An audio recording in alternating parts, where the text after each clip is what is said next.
ప్రజలందరికీ వర్తించేలా ఒక పింఛన్ పథకాన్ని తీసుకొచ్చేందుకు కేంద్ర ప్రభుత్వం యోచిస్తున్నట్లు సమాచారం. అవసరమైతే ప్రస్తుత పథకాలను విలీనం చేసి అసంఘటిత రంగంలోని కార్మికులకు వర్తించేలా నూతన పథకాన్ని తీసుకురానుందని కార్మిక ఉపాధి కల్పన శాఖ వర్గాలు వెల్లడించాయి.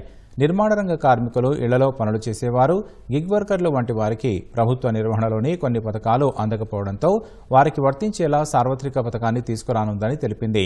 అసంఘటిత రంగంలో పనిచేస్తున్న వారి కోసం అమలు చేస్తున్న పథకాలను క్రమబద్ధీకరించి పౌరులెవరైనా స్వచ్ఛందంగా కొంత మొత్తాలు జమ చేసుకుని 60 ఏళ్ల వయసు తర్వాత పింఛన్ పొందేలా సురక్షితమైన ఒకే తరహా పథకాన్ని అందుబాటులోకి తేవాలని కేంద్రం భావిస్తోంది.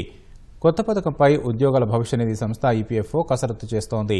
విధి విధానాలపై త్వరలోనే ప్రజాభిప్రాయ సేకరణ ఉంటుందని కార్మిక శాఖాధికారి ఒకరు వెల్లడించారు. జాతీయ పింఛన్ పథకం ఎన్పీఎస్ ఇకపైన యథాతథంగా కొనసాగుతుందని తెలిపారు.